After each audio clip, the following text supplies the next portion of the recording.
Olá, querido. Uma alegria ter você mais uma vez participando conosco aqui do nosso Papo na Quarta. E pela bondade de Deus, hoje nós vamos tratar de um assunto, de um tema relevante, importante para o momento. O nosso tema do bate-papo de hoje será sobre o luto.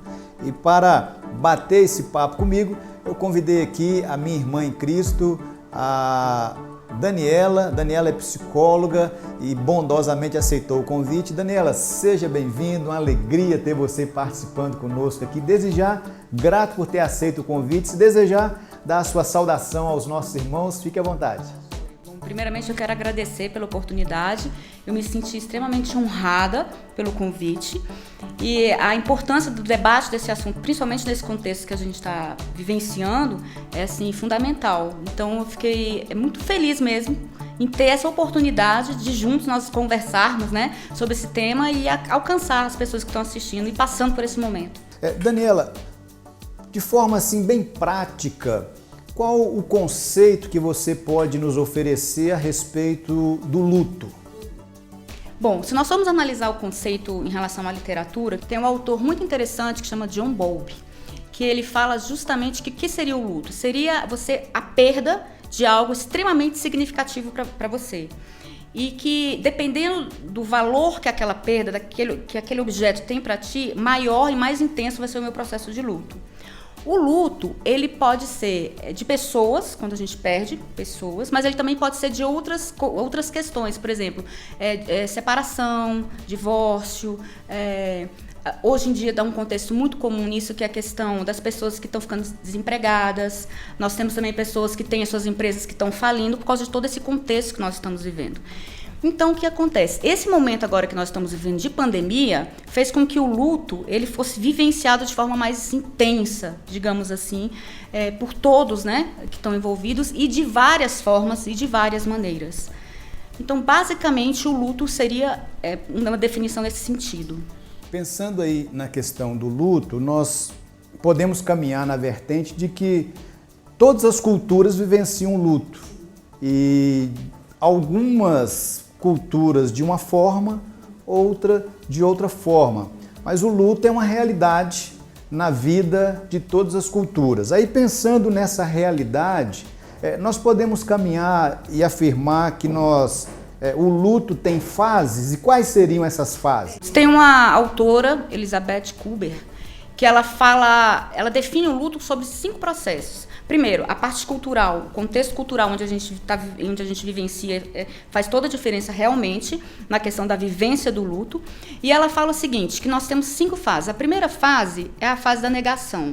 A fase da negação é quando a pessoa, ela não só simplesmente vem aquela pergunta, não, está acontecendo isso mesmo? Vai além disso, a pessoa meio que congela nessa fase. Então, muitas vezes, por exemplo, algumas pessoas perdem pessoas nesse período e elas congelam no sentido que elas continuam tocando a vida normal, elas não vivenciam aquela dor.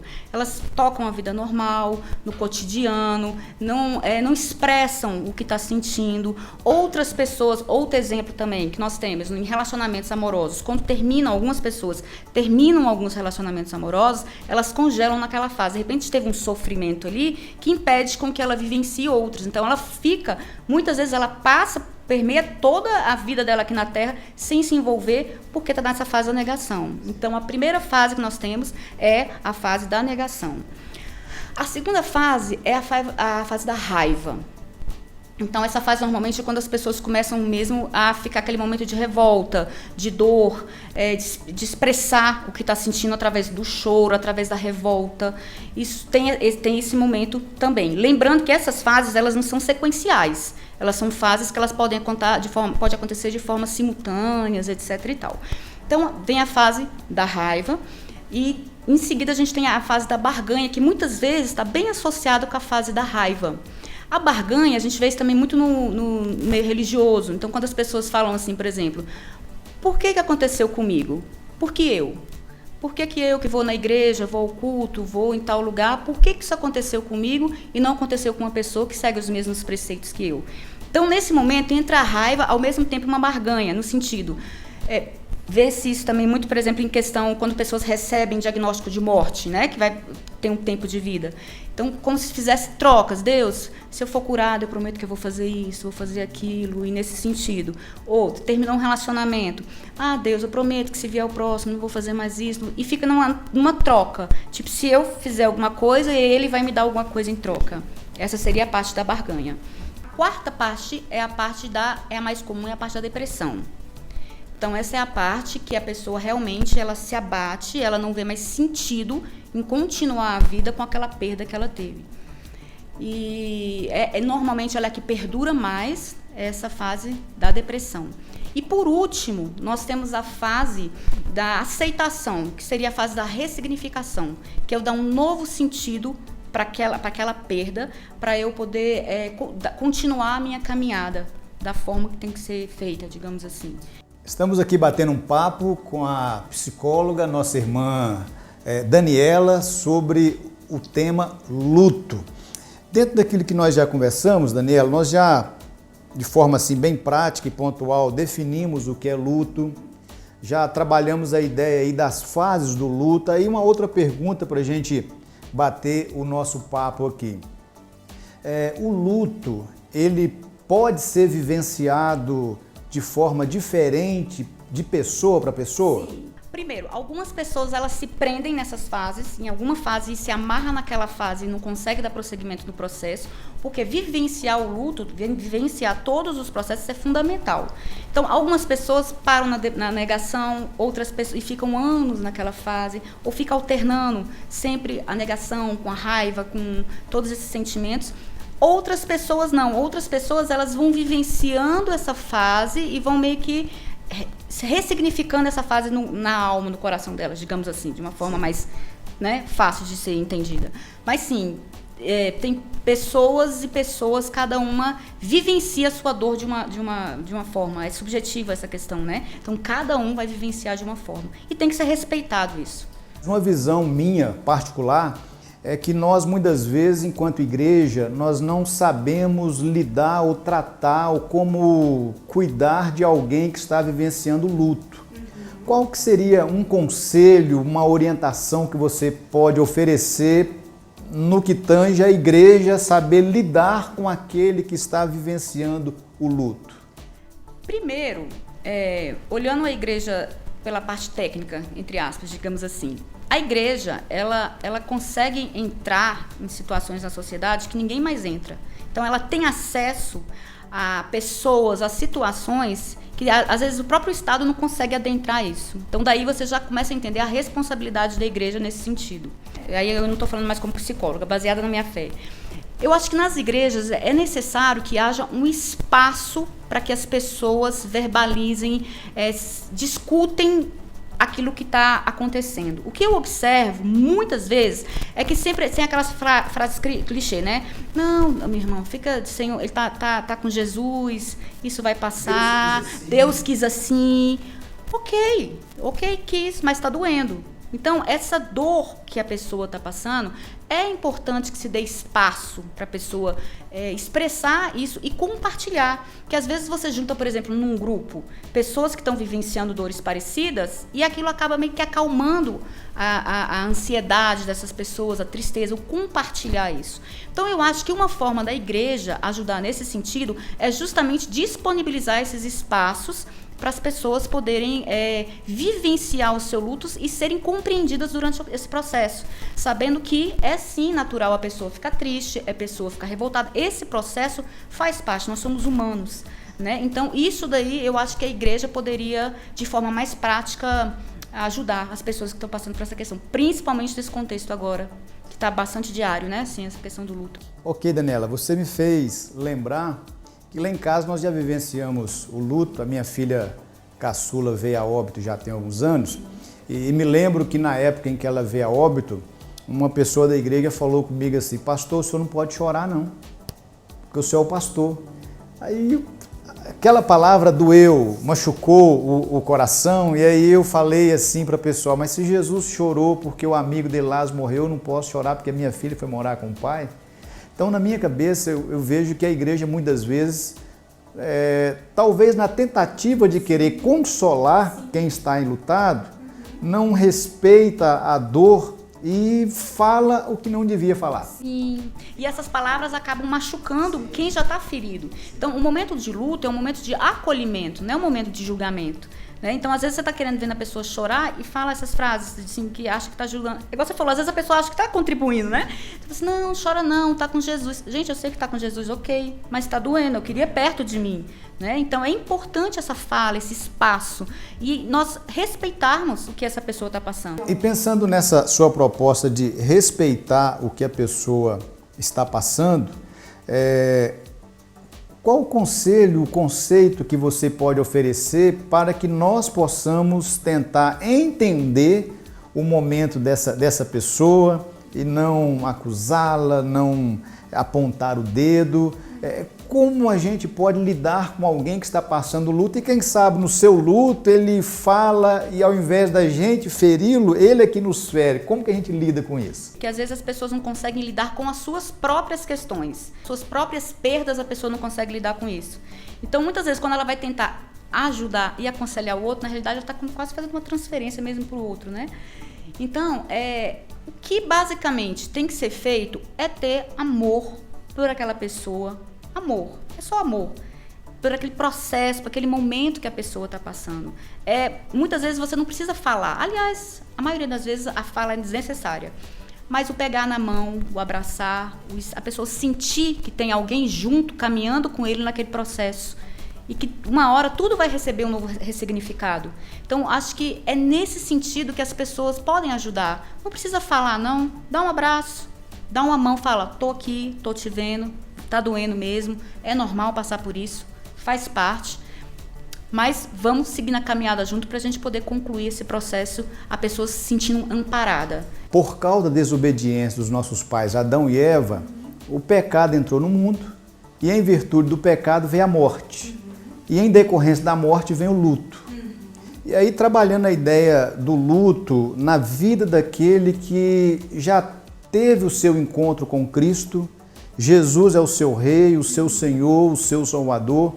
Como que uma pessoa que se declara crente em Jesus e a morte chegou à casa, está vivenciando o luto e a morte ela vem para todos, independente de credo religioso, qualquer coisa ela vem para todos.